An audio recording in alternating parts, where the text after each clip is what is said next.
오늘 2025년 첫 주일입니다. 새해 복 많이 받으세요. 한국에 있다면은 첫날, 새해 첫날에 친척들이 많이 모이죠. 또 세배를 하고 세뱃돈을 받습니다. 저 같은 경우에는 장손인지라 아마 1년 용돈을 한 번에 모을 수 있는 기회이기도 하죠. 근데 영국에 살면서 그럴 기회가 좀 없죠. 그리고 또 이제는 제가 돈 받는 나이가 아니라 돈을 줘야 되는 나이래 가지고 좀 꺼리끼죠. 저라면 야 하지 마 라는 얘기를 좀 할 수가 있습니다. 근데 이런 세배하는 것 말고도 또 덕담을 나누죠. 저 같은 경우에도 저희 할아버지가 손자를 앉혀놓고 뭐 건강해라, 뭐 공부 잘해라, 뭐 여러 가지 이야기들을 좀 나눕니다. 새해를 시작하면서 인생을 오래 산 사람들로서 다음번 세대에게 주고 싶은 말들이 있잖아요. 근데 오늘 본문을 통해서 사실 그런 것도 우리가 받을 수가 있습니다. 이스라엘에서 가장 위대한 왕이라고 여겨지는 다윗 왕이 노년에 쓴 시편 중에 한 편입니다. 그래서 어떻게 보면 우리의 정서에 호소한다 그러는 것보다도 내용들을 보게 되면 굉장히 교훈적입니다. 그래서 지혜 문학, 뭐 잠언과 같은, 심지어는 어떤 구절은 잠언과 거의 동일한 구절들이 나옵니다. 이런 것들을 통해서 우리가 어떠한 말씀을 또 듣는 것인지, 또 그 말씀이 우리의 성격과 우리의 삶들을 빚어갈 수 있으면 참 좋겠습니다. 그러므로 인해서 복을 누리는 우리 모두가 되기를 원합니다. 첫 번째 시작하면서 악을 행하는 사람들, 불의를 행하는 사람들 부러워하지 말고 시기하지 말라라는 말이 나오잖아요.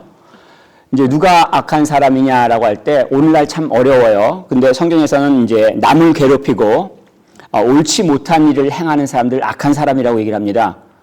뭐 다른 사람들을 이제 괴롭히죠. 자기가 필요한 것을 얻기 위해서. 그리고 심지어는 해를 끼치기까지 하죠. 그러면서 자기는 가졌다고 얘기합니다. 굉장히 자기 중심적이고 자기의 그 유익에 멈춰 있는 사람이잖아요. 이런 사람은 성경에서는 악하다라고 얘기합니다. 기준이 분명히 하나님이 아니에요. 자기 자신이지. 그리고 문맥을 보게 되면 하나님뿐만이 아니라 하나님을 믿는 사고 그 하나님을 믿기 때문에 착한 일을 하는 사람들을 괴롭히는 자들을 가리키고 있습니다. 근데 문제는 우리가 이런 악한 사람들을 보면서 살아갈 때 이상한 일들이 발생해요. 왜 악한 사람들이 더 잘 사는 것 같아요. 다른 사람들을 괴롭히고 더 많이 갔거든요. 법을 지키지 않고 더 많이 돈을 벌 수가 있습니다. 막 뇌물을 주고 더 좋은 자리를 가고 또 그래서 한국에서 뭐 영국에서도 마찬가지지만 뇌물에 관련된 법도 있고 이해충돌 뭐 conflict of interest 같은 것도 법으로 제정했잖아요. 그렇게 사람들이 자기의 유익을 위해서 법도 어기면서 한다는 것을 볼 수가 있습니다. 잘 와닿지 않죠. 교회에서는 어떨까요? 11조를 내지 않고도 나는 더 돈을 많이 쓰고 행복할 수 있어. 그런 사람도 있을까요? 있죠. 자기의 수익의 10분의 1을 내지 않으니까 나는 넉넉하다라고 생각할 수가 있습니다. 근데 문제는 뭐냐면 그것을 보고 주변에서 부러워해요. 돈이 더 많네. 결국 그 돈으로 집을 샀네. 그 돈으로 자신을 잘 교육해서 자녀가 좋은 학교 가고 좋은 직장을 얻고 잘 나가네. 그런 생각을 할 수가 있습니다. 자, 이렇게 부러워하는데 다른 사람이 성경을 많이 읽는 건 부러워하지 않죠. 왜 그러는지 모르겠는데 다른 사람이 기도 많이 하는 건 별로 부러워하지 않아요. 어쨌든 간 악인이 하는 걸 말하는 거죠. 악한 사람이. 그 악한 사람이 하는 것들을 보고 불평하지 말고 시기하지 말라라고 하는 것들은 그게 영원하지 않다는 얘기예요. 지금은 굉장히 화려한 것 같아도 다음 날 불타서 아궁이에 들어가는 것 같이 금방 사라진다는 얘기예요. 하나님께서 공의의 하나님이시라면 그 끝을 분명히 내신다는 얘기입니다. 무엇보다도 비평을 하기 시작하면은 내가 힘들어요. 자기가 자기 삶 가운데서 부정적인 감정에 휩싸이는 거거든요. 불평하면서 내가 그 부정의 감정에 묶여 있는 거예요. 그리고 내가 속해 있는 공동체를 허물어요. 배우자에 대해서 불평을 하면 상대방은 전혀 안 바뀌어요. 하지만 나는 괴로워요. 지옥에 사는 것 같아요. 내가 불평을 했는데 내가 괴로운 거예요. 교회 내에서 불평을 하게 되면 교회가 많이 문제가 있죠. 그래서 야고보서 같은 경우에 3장 16절에 시기와 다툼이 있는 곳에는 혼란과 모든 악한 일이 있음이라 라고 하면서 이런 시기 같은 것들을 조심하도록 뒤에 당부하죠. 또 가장 근본적으로 이 불평을 한다는 건 하나님께서 내게 허락하시는 것을 인정하지 않는 거예요. 내가 갖고 있는 게 하나님께서 주셨는데 이건 축복 아니에요 라고 하나님을 거부하는 거죠. 하나님 결정하신 것을 받아들이지 않는다는 얘기예요. 반면에 다윗 왕은 권면하죠. 첫 번째, 하나님을 신뢰하라. 3절에 여호와를 의뢰하고 선을 행하라. 5절에 내 길을 여호와께 맡기라. 4절에 여호와를 기뻐하라. 사실 다윗의 그 삶들을 보면 파란만장하죠. 조그만 동네 막내 아들, 옛날에는 장자가 상속했잖아요. 막내 아들로 태어나서 목동으로 살다가 한 나라의 왕이 돼요. 그 삶이 결코 쉽진 않습니다. 한때는 정말 적군 장수를 죽이기도 하고 그래서 왕의 사위가 되는 그런 행복한 일들도 있지만 그 왕이 사울 왕이 시기를 내서 창을 던져 죽이려고 해요. 군대를 보내서 쫓아와서 죽이려고 합니다. 그 억울함을 어떻게 호소할 수 있겠어요? 잘못한 게 없는데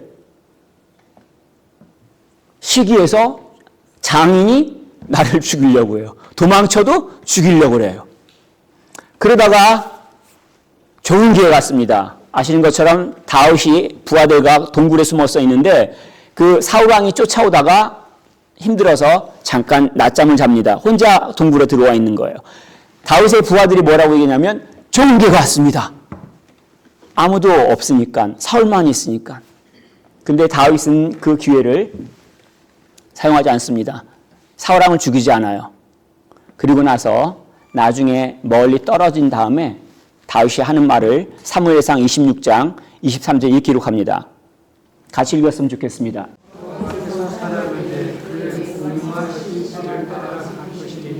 이는 여호와께서 오늘 왕을 내 손에 잡으셨을 때 나는 술을 더 여호와의 이름을 부르니까 저희를 원하지 아니하십니까. 아멘. 다윗의 말이거든요. 다윗이 지금 어떤 걸 잡고 있는 거예요? 자기한테 찾아온 기회. 그래, 이 기회야. 그 기회를 잡고 있는 거 아니죠? 자기 옆에 쫙 있는 자기의 부하들, 그 부하들의 능력을 지금 의지하는 게 아니죠? 누구를 의지하고 있습니까? 이 상황에서도 하나님을 의지하고 있는 거예요. 그렇기 때문에 자기를 이유 없이 괴롭힌 사울왕을 그 자리에서 죽이지 않고 물러납니다. 또한 이 다윗 왕이 불평하지 말라고 권면합니다. 7절에 보면 악한 사람이 그 꾀를 내가지고 잘 되는 거 그거 불평하지 마. 만약에 불평하지 않으면 아까 말씀드린 것처럼 자기가 제일 힘들어요. 불평하는 사람이 삶이 힘들어요. 부정적인 그 상황 가운데 살아가는 거예요. 인상이 변해요. 아시죠? 누가 불평 투덜인지. 뿐만 아니라 8절에 보면 그것을 그치지 아니하면 악을 만든다라고 말하고 있죠. 여러 가지 것들이 있습니다. 자기 자신 건강을 해칠 수도 있고 주변과의 관계도 말할 수도 있고 자기가 속한 공동체를 망칠 수도 있습니다. 사극을 볼 때 대감마님이 말도 안 되는 그 머슴이 일을 벌이면 화가 나잖아요. 이런 무식한 사람이라고 얘기하면서 근데 갑자기 종종 어떤 장면이 펼쳐지냐면 대감마님이 막 화를 내다가 갑자기 뒷목 잡고 쓰러지죠. 자, 누가 잘못했냐면 무식한 머슴이 잘못했어요. 머슴이 무식하니까 일을 못하고 망친 거예요. 그런데 누가 지금 쓰러졌어요? 예, 화내는 사람이 갑자기 쓰러져가지고 실려갑니다. 다윗 왕이 여호와 앞에 잠잠하고 참고 기다리라라고 얘기합니다. 이건 사실 뭐 절망을 말하는 거 아니에요. 자포자기를 말하는 게 아닙니다. 내 안에 불평이 당연히 솟아올라요. 그런 상황이 되면 화가 나죠. 그럼 어떻게 하라는 얘기예요? 이 불평과 불망이 내 안에서 오는 걸 그대로 허용하지 말라는 얘기예요. 이것과 싸우는 거예요. 이것을 내가 진압하는 거예요. 하나님께서 어떠하신 분이신지 내가 인정하면서 그 하나님의 선하심을 간구하면서 이 불평과 불만을 자르는 것들이 필요합니다. 그럴 때 내가 승리를 누리게 되고 기쁨 가운데서 평안한 가운데 살아갈 수가 있습니다. 신뢰하는 자들이 누린 축복이 있다는 것을 가르쳐주죠. 9절에 땅을 차지하리라. 사실 9절만 나오는 게 아니라 11절도 땅, 22절에 땅, 29절에도 땅, 34절에 땅 굉장히 많이 나오죠. 왜냐하면 아주 중요한 거예요. 농경사회에서 가장 근본은 땅이에요. 삶의 안정이 오려면 땅이에요. 오늘날로 치면 뭐겠습니까? 경제적 자유를 이루기 위해서 뭐가 필요합니까? 돈 필요하죠. 그래서 이스라엘 사람들은 이것이 자기의 기업이라, inheritance라고도 표현하고 분깃이라, my portion이라고도 표현합니다. 근데 그것들을 누가 차지해야 하냐면 온유한 자가 얻게 된다고 말합니다. 11절에 온유한 자들은 땅을 차지하며 풍성한 화평으로 즐거워하리로다. 이 온유한 것은 젠틀한 거잖아요. 친절한 거예요. 남들을 부드럽게 대해주는 거예요. 이러면 돈을, 유산을 받을 수가 없잖아요. 우리 살아가는 세상에선. 그런데 하나님께서는 왜 온유한 자가 땅을 차지한다고 가르쳐 주시나요? 하나님께서 주시겠다는 얘기예요. 비록 우리가 갖지 못한다 할지라도. 문제는 우리가 온유하느냐가 필요한 거죠.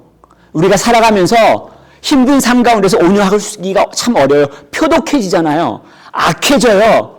좋은 말이 안 나와요. 내가 힘드니까. 그런데 온유한 모습을 어떻게 할 수 있냐면 나쁜 사람이 잘 사는 것을 부러워하지 않는 데서 시작해요. 내 형편에 불만족하는 것에서 시작하지 않아요. 하나님을 소망하는 자들이라고 구절에 말하고 있죠. 내가 억울해요. 내가 고통받죠. 그렇지만 내가 믿고 의지하는 바가 그 사람들이 아니라, 그 사람들의 수단이 아니라 하나님이라는 것을 고백하는 거예요. 그럴 때 내가 온유해질 수가 있는 거예요. 예수님께서도 산상수훈 때 말씀하셨습니다. 온유한 자는 복이 있나니 그들이 땅을 기업으로 받을 것이며. 예수를 그리스도로 믿고 살아갈 때 세상에서 조롱하고 핍박하고 고통 가운데 내가 갖고 있는 것을 잃어버릴 수밖에 없잖아요. 그렇지만 예수님께서 살아갈 수 있는 충분한 것들을 주시고 하나님 나라에 우리를 인도하신다는 얘기예요. 하나님을 신뢰하는 자들은 악인의 형통을 부러워하지 않습니다. 하나님께서 공의가 되시고 하나님께서 복의 근원이 되신 것을 믿습니다. 그래서 그럴수록 더욱더 하나님을 소망합니다.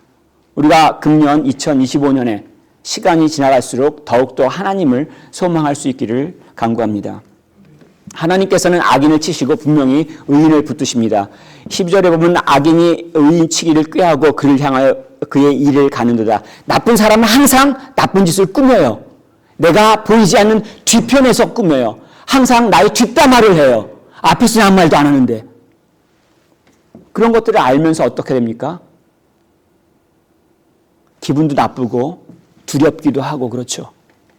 이렇게 싹 웃다가 언제 내 뒤를 칠지 모르잖아요.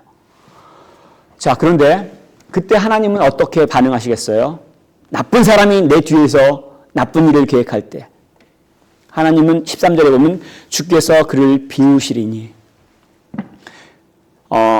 사실 이것들이 좀 어렵긴 합니다.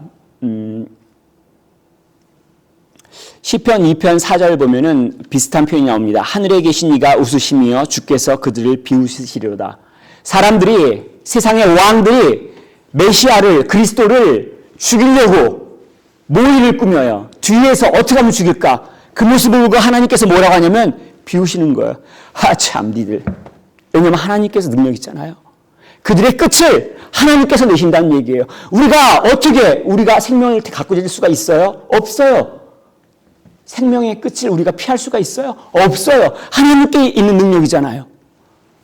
그래서 13절에 이렇게 마지막을 끝이 합니다. 그의 날이 다가옴을 보심이로다. 하나님께서 아무리 악인이 나쁜 계획을 꾸미고 좋은 사람들을, 의인을 괴롭히려고 한다 할지라도 끝난다는 것을 보시죠. 부질없다는 것을 보십니다. 우리 눈에 좀 다르게 보일 수 있습니다. 왜냐하면 악한 사람들이 똑똑한 것 같고 악한 사람들이 능력이 있는 것 같아요. 그들이 계획을 펼치면 나는 방어할 수 없을 것 같아요. 14절에 보면 칼과 활이라는 표현이 나오죠. 이건 전쟁 무기예요. 죽이려고 사용하는 거잖아요. 이 무기들을 악인들이 사용해서 죽이려고 할 때 어떻게 됩니까? 뭘로 막겠어요? 나도 칼 들고 막아야 되나요? 근데 15절에 굉장히 놀라운 이야기를 합니다. 그들의 칼은 오히려 그들의 양심을 찌르고 그들의 활은 부러지리로다. 이걸 좀 어려운 말로 하면 자승자박이죠. 내가 상대방을 꼼짝 못하려고 줄을 준비했는데 그 줄로 나를 묶은 거예요. 성경 에스더서를 보면은 하만이라는 사람이 나옵니다. 아말렉 후손으로 이스라엘 사람이라면 아주 이를 가는 사람이에요. 근데 아하수르 왕 때 이 하만이 수상이 됩니다. 그러니까 영어로는 Xerxes the First라고 하죠. 그러니까 영화 300에 나왔던 그 페르시아 왕이 아하수에로 왕입니다.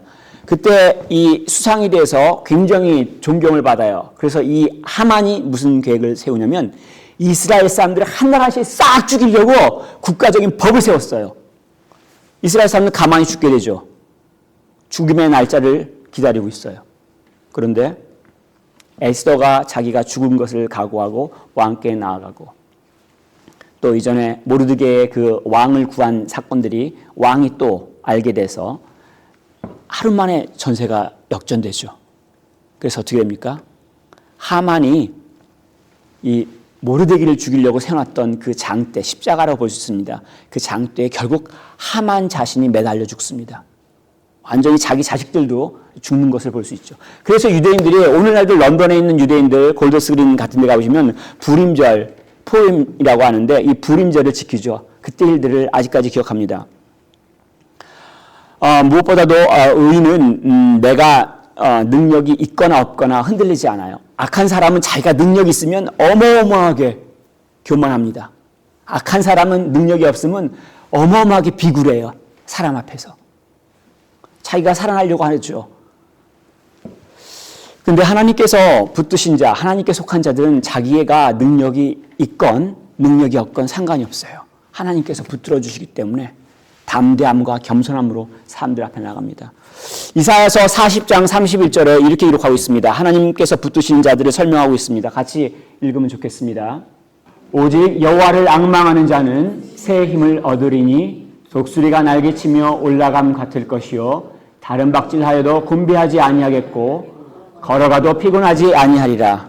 아멘. 이러한 은혜가 우리 모두가 누릴 수 있고 또 증거할 수 있기를 원합니다. 힘들지 않아요. 아니 힘든 게 아니라 어려움을 겪어도 끝이 아니에요. 19절에 보면 환난 때 부끄러움을 당하지 아니하며 기근의 날에 풍족할 것이라. 말이 됩니까? 어려울 때 비참할 때 부끄럽지가 않아요. 내 자존심은 내가 갖고 있는 것에 근거하지 않기 때문에 그래요. 나의 존재는 하나님께 붙들려 받았기 때문에 그래요. 기근의 날에 풍족하대요. 돈이 없는데 풍족할 수 있나요? 말이 안 돼요. 그런데 역사 가운데서 어떤 것들을 기록하고 있냐면 출애굽기 보면 야곱의 식구들이 기근을 만난 적이 있습니다. 7년 동안 흉년이에요. 먹을 게 없어요. 그래서 결국은 어떻게 합니까? 약속의 땅인 가나안을 떠나서 애굽으로 들어가죠. 그때 들어갔던 사람 숫자를 70명이라고 기록하고 있습니다.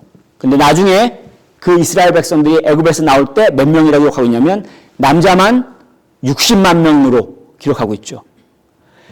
7년 대환란을 통해서 죽을 수밖에 없는데 하나님께서 지키시고 오히려 이 70명을 60만 명 남자만 민족으로 키워내셨어요. 악인이 해하려고 할 때 사실 겁을 먹을 수가 있습니다. 그런데 의인은 가난하고 연약할지라도 안전하며 풍족함을 누릴 수가 있습니다. 하나님께서 붙드시기 때문에 그렇습니다. 그 하나님을 보셔야 돼요. 만약 하나님께서 붙드심을 본인이 경험한다면 어떤 일을 하겠습니까? 이 땅을 살아가면서 돈 주세요. 집 쓰세요. 건강 주세요. 이러겠습니까? 아니죠. 하나님께서 지키시는 자들은 하나님을 따라서 선을 행하면서 살아갑니다. 21절부터 31절 보면 우리가 분명하게 알 수 있는데 특별히 21절에 보면 악인은 꾸고 갚지 아니하나라고 표현합니다. 이 꾸고 갚지 않는다. 어떤 생각이 드세요? 가난한 거죠. 돈을 일단 꾸어야 되니까. 갚지 않는 걸 보고 뭘 말할 수 있습니까? 너무 가난해서 갚을 수가 없다라는 것도 말할 수 있고 아니면 인색한 삶을 말할 수도 있습니다. 그러니까 이 인색하다고 할 때 우리는 한자로 아끼고 아낀다라는 뜻이 인색이에요. 영어로 말하면 stingy하다는 얘기예요. mean하다는 얘기예요. 찰스 디킨스가 쓴 동화 가운데 크리스마스 캐롤이라는 책 있잖아요. 거기서 나오는 그 주인공 스크루지 있잖아요. 제가 영어로 처음 할 때 스크루지 하니까 못 알아먹어요. 아무리 발음을 해도 못 알아먹는 나중에 들어보니까 스크루지 이렇게 발음을 하더라고요. 근데 어쨌든 간에 이 스크루지가 돈이 없는 사람이 아니잖아요. 그런데 어떻게 묘사하고 있냐면 거지들도 스크루지에게는 땡전 한 푼 구걸하지 않았다. 이렇게 동화책이 나와요. 왜요? 스크루지가 돈이 없는 게 아니잖아요. 근데 돈이 없는 게 있어도 돈을 사용하는 태도가 인색한 거예요. 그러니까 거지들도 구하지 않는 거죠. 물질이 많지만 그 마음은 물질의 노예예요. 많이 갖고 있지만 가난한 인생입니다.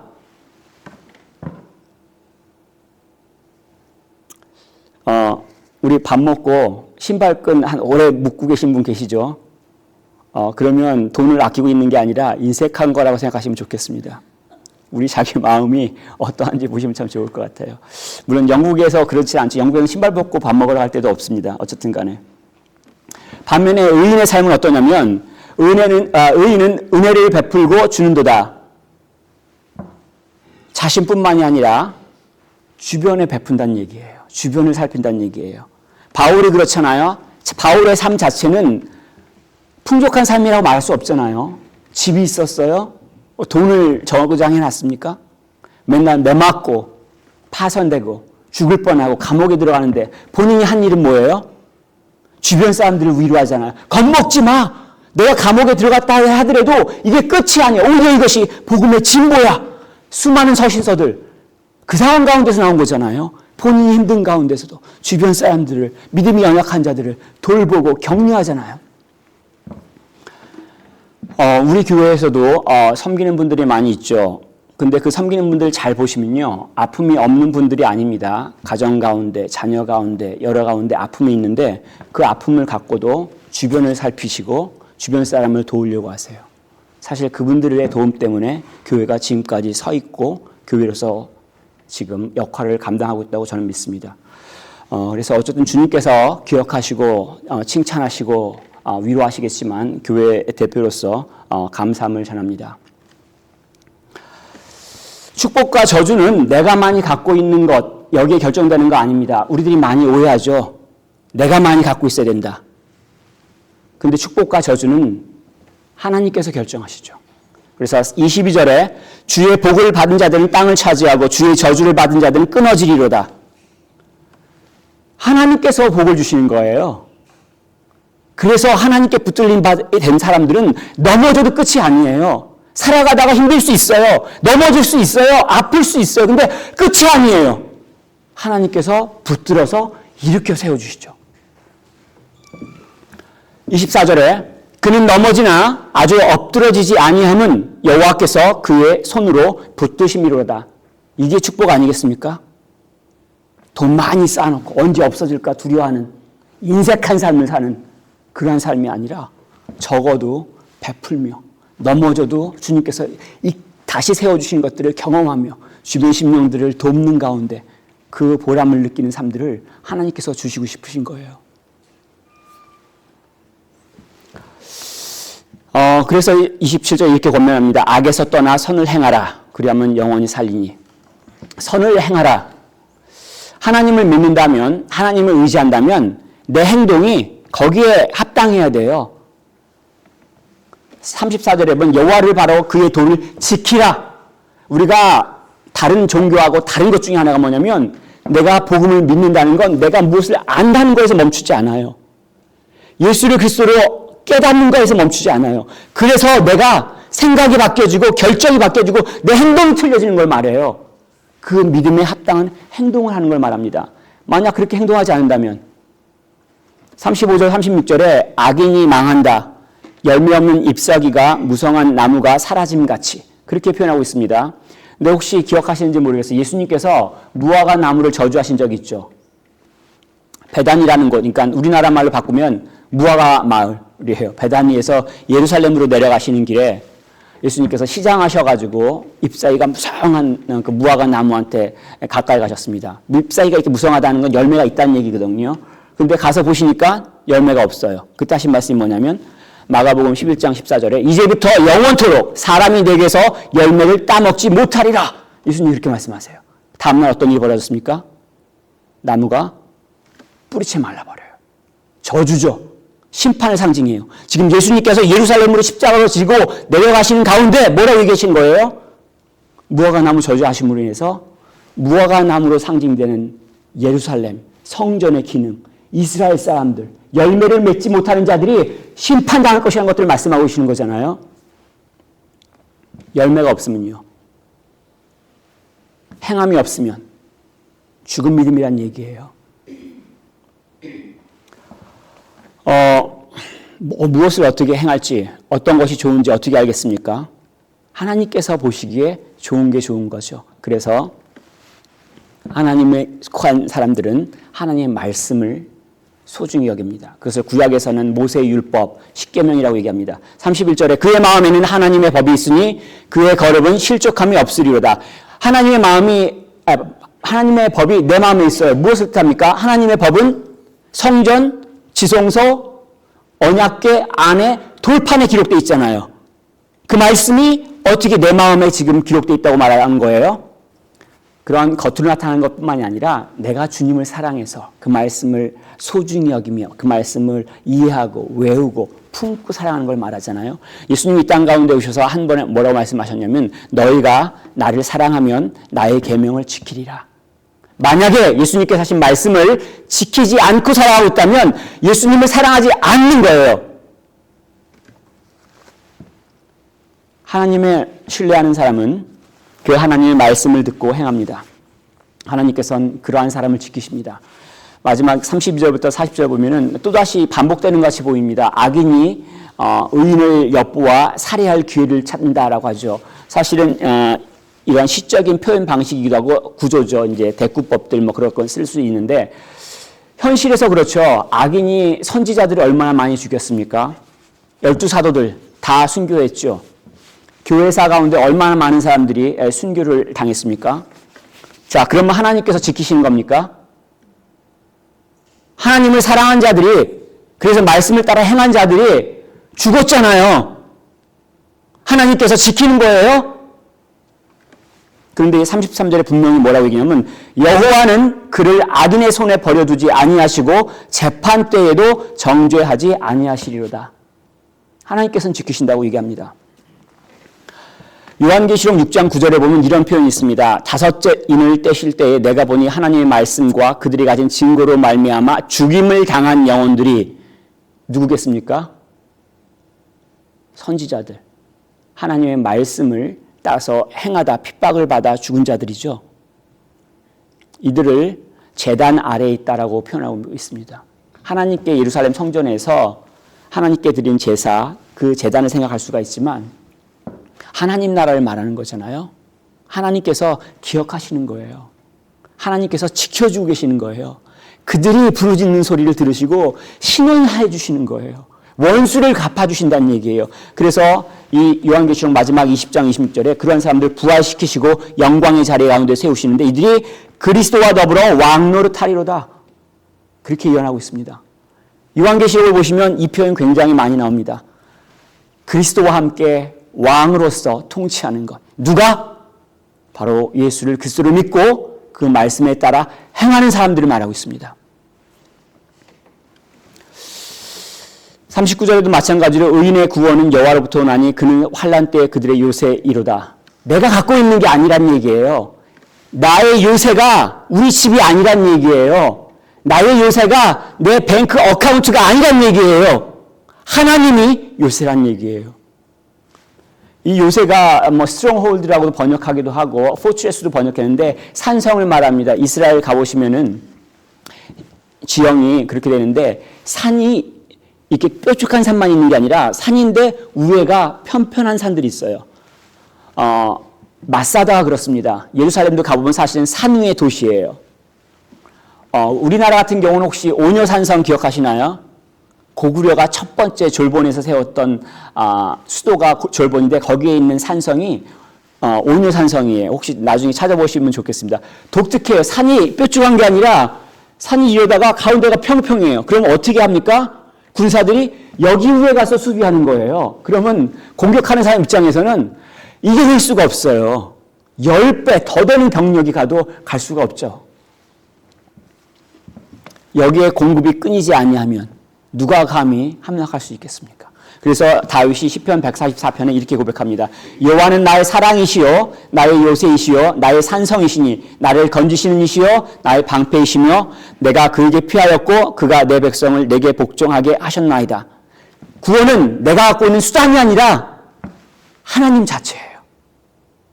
내가 뭘 만지는 것, 내가 이룬 것, 이것이 아니라 하나님 자체가 우리의 구원이 된다는 사실입니다. 다윗은 악인의 잘됨을 부러워하지 말라고 말합니다. 이스라엘에서 위대한 왕 다윗이 뭐라고 말하고 있냐면 나를 따르라 이렇게 말하고 있지 않죠. 뭐라고 얘기하고 있습니까? 하나님을 의지하라. 그 말씀을 듣고 순종하라 이렇게 말하고 있습니다. 그 하나님께서 사랑을 베푸실 것이고 그 하나님께서 공의를 베푸실 거예요. 여러분들은 2025년 어떤 것을 의지하면서 살아가기로 결정했습니까? 어떤 게 여러분들의 삶을 든든하게 지켜줄 거라고 생각하세요? 예수님께서 이 땅 가운데 오셔서 이렇게 말씀하신 적이 있습니다. 나는 선한 목자라 선한 목자는 양들을 위하여 목숨을 버린다. 실제로 나중에 예수님께서 십자가에 올라가셔서 자신의 목숨을 버리시면서까지 영원한 생명을 허락하시잖아요. 그러한 예수를 주님으로 믿고 그 말씀을 지킬 때 그 주님의 지키심, 그 주님께서 공급하심, 또 그 주님의 인도하심이 있습니다.